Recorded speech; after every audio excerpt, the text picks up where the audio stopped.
En mai 2003, une sœur et moi sommes allés prêcher l'évangile à quelqu'un d'une confession religieuse. Il ne l'a pas accepté, nous a frappés et dénoncés à la police. Des policiers nous ont emmenés au bureau de la sécurité publique. Quand on est arrivé, ils nous ont tirés de la voiture et jetés par terre. Après ça, les policiers m'ont bombardé de questions. D'où est-ce que tu viens? Qui est ton dirigeant? Je n'ai pas répondu. Ils m'ont frappé par intermittence pendant à peu près environ 1 heure. Je me suis retrouvée étourdie et très endolorie. Puis les policiers ont fait entrer la sœur qui avait été arrêtée avec moi. Quand j'ai vu qu'elle était couverte de blessures et qu'en plus elle boitait, je n'ai pu m'empêcher de pleurer. S'ils nous torturaient ainsi juste après notre arrestation, il était impossible de savoir ce qu'il nous fera ensuite, ni si je pourrais le supporter. Alors j'ai prié Dieu pour lui demander de me donner de la foi et de la force. Ensuite, j'ai pensé à un passage des paroles de Dieu. Ceux qui sont au pouvoir peuvent sembler vicieux de l'extérieur, mais n'en ayez pas peur, car vous avez peu de foi. Tant que votre foi grandit, rien ne sera trop difficile. Amen. Bien que menaçants, les policiers étaient aussi entre les mains de Dieu. Ils ne pouvaient pas prendre ma vie sans l'accord de Dieu. Cette pensée m'a donné de la foi et de la force, et j'ai décidé d'être ferme et de témoigner pour Dieu au prix de ma vie. Amen. Les policiers nous ont menottés toutes les deux à la voiture. Et nous sommes restés à moitié accroupis pendant environ 3 heures. Vers 14 heures, 4 hommes très musclés sont arrivés, armés de matraques, et ils nous ont traînés à l'étage par les bras. L'un d'eux a crié « N'espérez pas qu'on soit tendre avec vous. Si vous ne parlez pas, vous aurez droit à la matraque, soyez-en sûrs. » Sur ces mots, il m'a donné un coup de matraque sur la bouche. J'ai commencé à saigner du nez et de la bouche, et je me suis évanouie. Ces policiers sont si cruels. Oui. Quand je suis revenue à moi, j'avais la tête qui tournait. 2 policiers me tenaient les bras. Et la sœur était dans une position similaire. Je lui ai fait comprendre du regard qu'on devait témoigner. Même si on ne pouvait pas se parler, on savait toutes les deux ce qu'il fallait faire. Les policiers ont entraîné la sœur au 1er étage et m'ont emmenée au 2e où ils m'ont jetée par terre.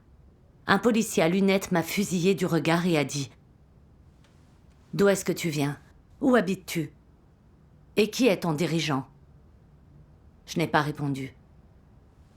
Il s'est approché, m'a marché dessus et donné des coups de pied en disant « Je te battrai à mort si tu dis rien. » Après m'avoir frappé durant 1 heure, voyant que je ne parlais pas, il est devenu furieux, a pris sa matraque électrique et m'a frappé 2 fois sur la bouche.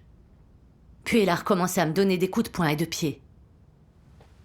J'avais terriblement mal partout. Je souffrais tant que j'ai hurlé.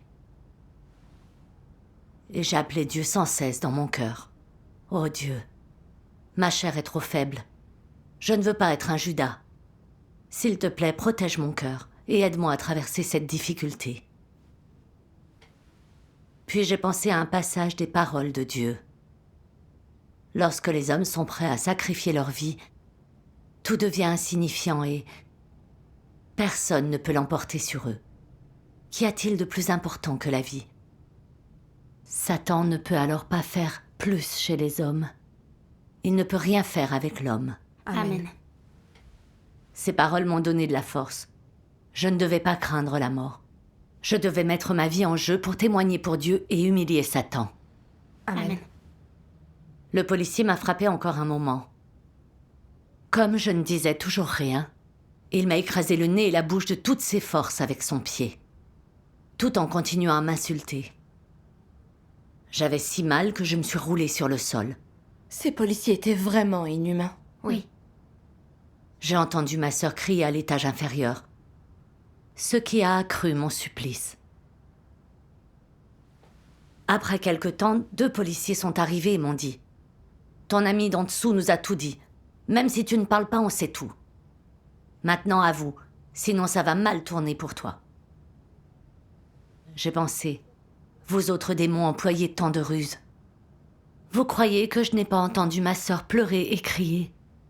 La tortureriez-vous encore si elle avait vraiment avoué?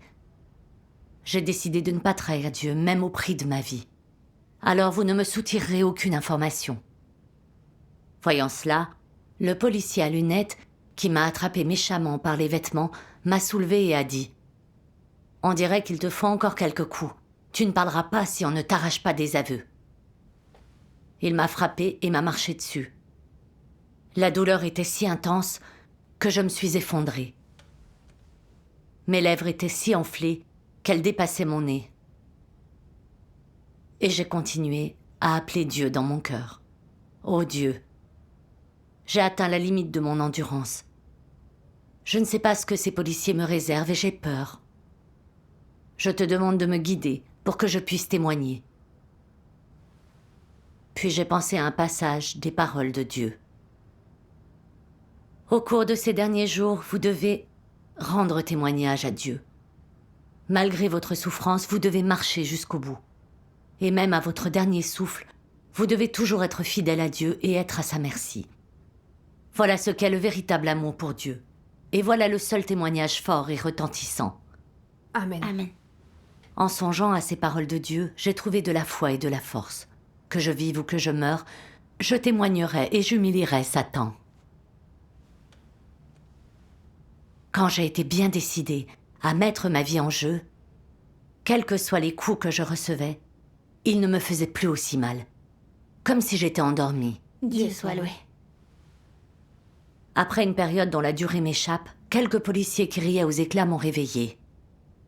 J'ai entendu l'un d'eux dire « Regarde celle-là, son pantalon est déchiré. »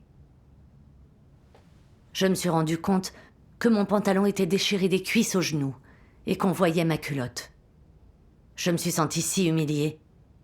En les entendant rire, j'ai haï ces démons du fond du cœur. Vers 17h30, les policiers nous ont emmenés à l'hôpital, la sœur et moi, pour qu'on soit examinés. À ce moment-là, on était couvertes de blessures.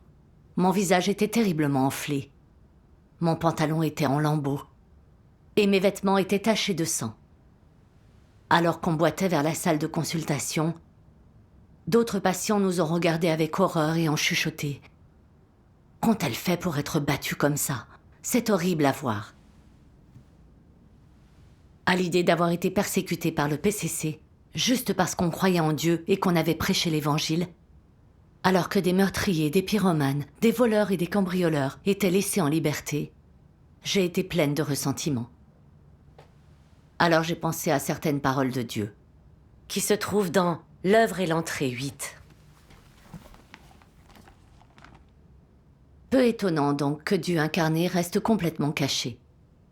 Dans une telle société de ténèbres, où les démons sont impitoyables et inhumains, comment le roi des démons, qui tue sans sourciller, tolérerait-il l'existence d'un Dieu qui est bon et saint? Comment pourrait-il applaudir et acclamer l'arrivée de Dieu? C'est là qu'elles rendent la gentillesse avec la haine. Ils dédaignent Dieu depuis longtemps. Ils abusent Dieu, ils sont sauvages à l'extrême. Ils n'ont pas la moindre considération pour Dieu. Ils saccagent et pillent, ils ont perdu toute conscience, ils vont à l'encontre de toute conscience. Et ils tentent l'innocent jusqu'à l'insanité. Ancêtres des anciens, leaders bien-aimés, tout cela s'oppose à Dieu. Leur ingérence a tout laissé sous le ciel dans un état de chaos. La soi-disant liberté de religion, les droits et intérêts légitimes des citoyens, ne sont que des ruses pour camoufler le péché.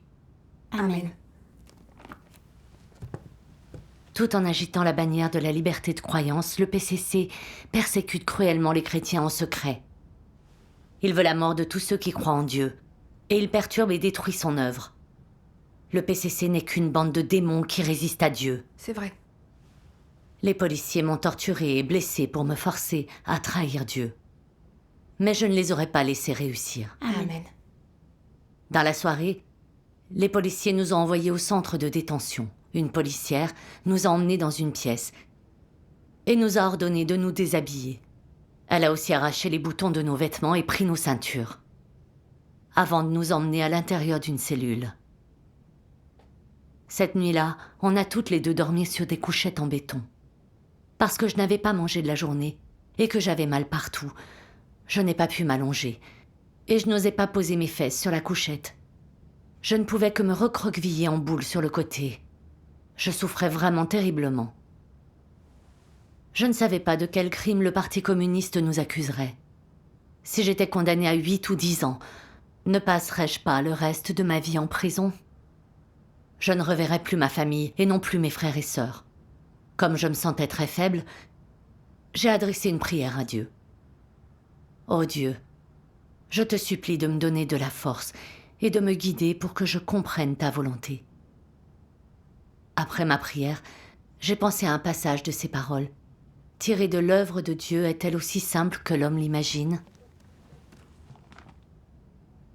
Le grand dragon rouge persécute Dieu et est l'ennemi de Dieu. Et ainsi dans ce pays, ceux qui croient en Dieu sont soumis à l'humiliation et à l'oppression. Parce qu'elle est entreprise sur une terre qui s'oppose à Dieu, toute son œuvre se heurte à de terribles obstacles.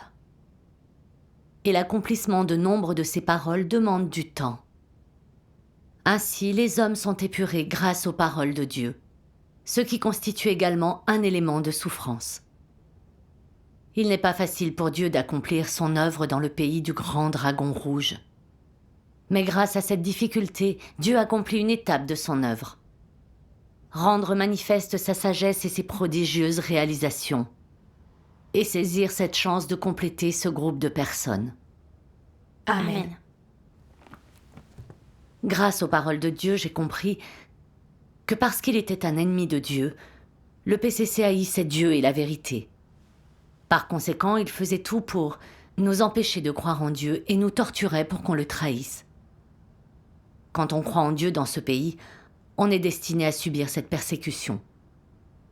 Mais cette souffrance nous offre l'occasion de témoigner pour Dieu. C'était donc une bénédiction pour moi et une chose glorieuse. C'est vrai. En repensant à ce que j'avais vécu, j'ai vu que Dieu m'avait éclairé et guidé par ses paroles, pour que je surmonte les tortures infligées par Satan. J'ai vu que Dieu me protégeait constamment. Et j'ai senti que je sois condamnée à la prison ou non, j'étais prête à obéir aux orchestrations de Dieu et à m'en remettre à lui pour témoigner. Amen. Quand j'ai compris ça, les choses m'ont paru moins dures, Dieu soit loué. parce que mes dents avaient été déchaussées et que ma bouche était enflée. Je ne pouvais ni ouvrir la bouche ni manger. Après 3 jours de jeûne, j'étais si affamée que j'avais des vertiges. Je ne pouvais que détacher de minuscules morceaux de pain à la vapeur et les mettre dans ma bouche. Je n'osais pas les mâcher. Alors je les avalais en buvant de l'eau. Les gardiens ne m'ont pas pour autant laissé tranquille. Ils nous surveillaient et nous donnaient des tâches pour qu'on reste éveillé toute la nuit. À cause de ma faiblesse physique et de la charge de travail, je me suis évanouie 2 fois, n'en pouvant plus. La 3e fois, le médecin a dit au policier « Elle ne survivra pas. Sa vie sera en danger si vous ne la relâchez pas. » Ayant peur que je meure et qu'il soit tenu responsable, les policiers m'ont renvoyé. Vers 15 heures, 2 policiers m'ont dit d'un ton menaçant « Monte dans le coffre de la voiture. On va tenter une punition plus sévère pour voir si tu parles. » Je suis montée difficilement dans le coffre, dans lequel les policiers m'ont enfermée. Je me suis roulée en boule, en proie à une horrible migraine. J'avais tant de mal à respirer que j'ai cru que j'allais suffoquer. Je souffrais, j'étais désespérée. Et je croyais que j'allais mourir. Alors j'ai appelé Dieu encore et encore dans mon cœur. Et là j'ai compris que Dieu autorisait le grand dragon rouge à me persécuter, pour me permettre de témoigner devant Satan, pour perfectionner ma foi et mon obéissance, et pour que je voie clairement l'essence maléfique du PCC, afin que je ne sois plus trompée par lui. C'était l'amour de Dieu pour moi. Cette pensée m'a émue et donné de la foi. Je me suis sentie prête à m'en remettre à Dieu pour affronter ce qui m'attendait. À ce moment-là, mon cœur ne souffrait plus. Je n'étais plus fatiguée. Et j'étais moins malheureuse. Je ne sais pas combien de temps ils ont roulé, mais la voiture est passée sur un pont. Les 2 policiers ont dit quelque chose à quelqu'un qui était sur le pont. Et ensuite, ils se sont remis en route. Peu après, la voiture s'est arrêtée. Quand ils ont ouvert le coffre, j'ai vu qu'on était dans une zone touristique et qu'il y avait un cimetière à côté. Le policier à lunettes m'a dit sévèrement « Tu nous as causé beaucoup d'ennuis. Et tu nous as même coûté de l'argent. » Et il m'a redemandé qui étaient mes dirigeants d'église. J'ai secoué la tête et je ne lui ai rien dit. Furieux, il m'a frappé brutalement avec la matraque électrique et a dit « Tu es aux portes de la mort, parle !» Le coup m'a fait tomber. Il a indiqué le cimetière et m'a forcé à marcher dans sa direction. Après avoir fait environ 200 mètres, j'ai obliqué vers le sud. Quand le policier l'a vu, il a dit « Ne pars pas vers le sud, continue vers l'ouest. » Il m'a alors bien fallu marcher vers l'ouest. Ils m'ont observé pendant environ une demi-heure avant de s'en aller. J'ai traîné mon corps épuisé sur plus ou moins encore 50 mètres. Puis j'ai vu un vieux fermier travailler dans un champ. Il m'a dit que, tout droit, il y avait une rivière et aucune issue. Il m'a dit aussi de ne pas rester là, car une femme y était morte quelques jours plus tôt. Ces policiers maléfiques voulaient t'abandonner au milieu de nulle part pour que tu y meures. C'est ça. Sur le coup, j'ai été vraiment terrifiée. La peur et l'angoisse ont envahi mon cœur. Mon corps était au bord de la rupture, et j'étais bien loin d'être sûre d'en sortir vivante. Si je mourais là, ma famille et mes proches ne le sauraient jamais. Étais-je vraiment destinée à mourir aussi injustement ? Alors j'ai pensé à des paroles de Dieu. Ne crains pas. Le Dieu Tout-Puissant des armées sera sûrement avec toi. Il vous soutient et il est votre bouclier. Amen. Ces paroles de Dieu m'ont donné de la foi et de la force. Puisque Dieu me soutenait, qu'avais-je à craindre ? C'est vrai. J'ai marché quelques kilomètres en revenant sur mes pas. Dieu soit loué. Quand je suis arrivée au pont, j'ai vu que des personnes gardaient un poste de contrôle du SARS. L'un des hommes s'est adressé à moi. « Tu ne peux pas traverser ce pont. Retourne d'où tu viens, dépêche-toi. Va-t'en ou on te chassera. » J'ai répondu faiblement. « Êtes-vous insensible au point de laisser des gens mourir dans la nature ?» L'homme a répondu de façon très féroce. « Veux-tu qu'on te tue ? Allez, va-t'en. Ne crois-tu pas avoir assez souffert ? Tu en veux plus ?» Quand j'ai entendu ça, j'ai compris que c'était pour ça que les policiers s'étaient arrêtés là sur le trajet.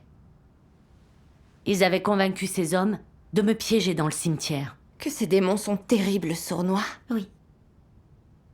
Mais je pensais que la souveraineté de Dieu s'étendait sur tout. Ma vie était entre ses mains, pas celle de Satan.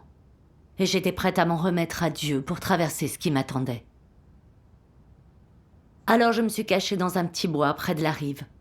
Des moustiques et d'autres insectes bourdonnaient autour de moi et me piquaient. C'était très désagréable. Et des ronces m'égratignaient, ce qui me faisait très mal et me démangeait.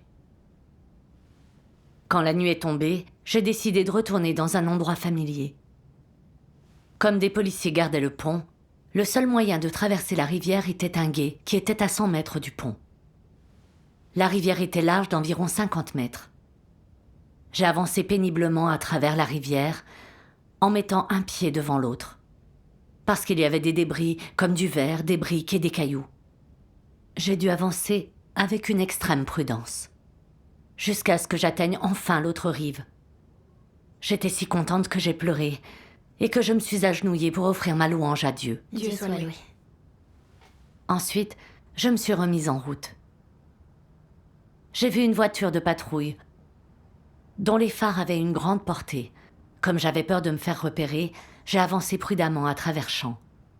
Mais peu après, j'ai découvert qu'une autre rivière me barrait la route. Je m'y suis engagée sur 3 ou 4 mètres. Comme j'avais de l'eau jusqu'à la taille, je me suis empressée de faire demi-tour. Sur la rive, j'ai trouvé un jeune arbre d'un peu plus de 2 mètres. J'ai décidé de m'en servir pour mesurer la profondeur de la rivière. Et je me suis rendu compte qu'elle ne faisait qu'augmenter. J'ai compris que je ne pourrais pas traverser la rivière à pied. Je devais regagner la berge. Tu affrontais des dangers à chaque pas. Oui. Ensuite, j'ai à nouveau emprunté la rive accidentée et poursuivi ma route. Comme je ne savais pas si je sortirais vivante de cette situation, j'ai prié Dieu. Puis j'ai pensé à ces paroles. Le cœur et l'esprit de l'homme sont tenus dans la main de Dieu. Et sa vie entière est contemplée par les yeux de Dieu.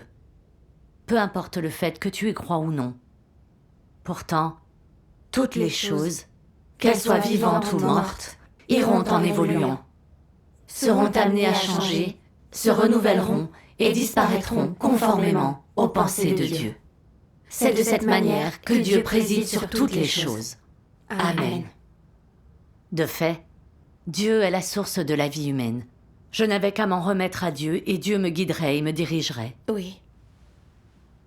À ce moment-là, je n'avais pas mangé depuis 3 jours. Mais je n'avais ni faim ni soif et je n'étais pas fatiguée. Voyant que Dieu était à mes côtés et me protégeait, j'ai retrouvé ma force et j'ai continué à avancer. Dieu soit loué. Après une longue marche, il était environ 3 heures du matin, quand j'ai fini par m'arrêter.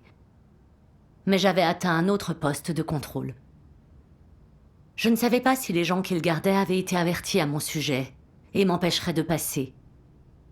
Comme j'étais très inquiète, j'ai fait demi-tour. À cause de ma maladie au centre de détention et de toute une nuit de marche, j'avais maintenant faim et soif. Et je me sentais très faible. Je n'avais pas la force d'aller plus loin. Je ne pouvais faire que quelques pas avant de me reposer. J'ai senti que je ne pouvais m'en remettre qu'à Dieu, et je l'ai appelé encore et encore dans mon cœur. Oh Dieu, je n'ai visiblement nulle part où aller. Et je ne sais pas quoi faire, s'il te plaît. Guide-moi et aide-moi. Après ma prière, je me suis dit que je ne pouvais qu'aller de l'avant, quoi qu'il arrive, et ne pas reculer. Alors, je me suis un peu reposée. À l'aube, j'ai ramassé un panier en bambou au bord de la route et j'ai fait semblant d'être une marchande qui faisait du stop pour passer le point de contrôle. J'ai attendu près de 2 heures, mais aucune voiture ne s'est arrêtée. J'ai prié pour demander à Dieu de m'ouvrir un chemin. Et là, un vieux fermier a vu que je n'arrivais pas à arrêter de voiture. Et il a arrêté une charrette pour moi. J'ai su monter et j'ai réussi à franchir le point de contrôle du SARS. Dieu soit loué. Il était midi quand je suis arrivée en ville. Je n'avais pas mangé depuis 4 jours et je ne pouvais plus marcher. Je suis entrée dans un restaurant demander à manger. Et le patron m'a servi un bol d'eau. Là, j'ai remarqué que beaucoup de gens attendaient dans une gare routière de l'autre côté. Le patron m'a dit « Il contrôle tous les véhicules, d'où qu'ils viennent. Tous les gens qui viennent de Pékin ou du Hebei sont arrêtés et détenus dans une pièce. » Le fait que je n'ai pas réussi à arrêter de voiture était une intention de Dieu. Si j'avais été dans une voiture, la police m'aurait alors trouvé. Oui.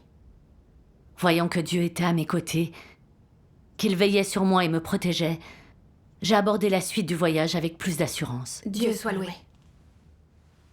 Après un jour et une nuit de fuite, je suis enfin arrivée en lieu sûr, chez un frère et une sœur de l'église. Quand mon frère et ma sœur ont vu dans quel état j'étais, ils n'ont pas pu s'empêcher de pleurer. La sœur s'est empressée de me faire à manger et a fait chauffer une grande bassine d'eau pour que je puisse me laver et me coucher tôt. Quand j'ai retiré mes chaussettes, mes pieds étaient couverts de sang. La chair de mes pieds était collée à mes chaussettes. Et j'ai perdu 4 ongles en les retirant, ce qui m'a fait crier. La douleur était trop intense. Après un temps de récupération, j'ai repris des forces et je suis allée dans une autre région. Ayant éprouvé cette persécution, même si j'ai un peu souffert, quand je repense à tout ce qui s'est passé, je sais que j'aurais été torturée à mort ou que je serais morte dans un cimetière désert, sans le soin et la protection de Dieu, et sans la foi et la force que j'ai trouvées dans ses paroles. Exactement. C'est grâce à l'amour et à la miséricorde de Dieu que j'ai survécu et pu revoir mes frères et sœurs, et mon cœur s'est empli de gratitude envers Dieu. J'ai senti que c'était Dieu qui aimait le plus les gens, que seul Dieu pouvait les sauver. Ce qui a redoublé ma foi en lui. Maintenant, je n'aspire qu'à accomplir mes devoirs pour lui rendre son amour. Dieu soit loué. Ton expérience est vraiment très précieuse. Dieu soit loué.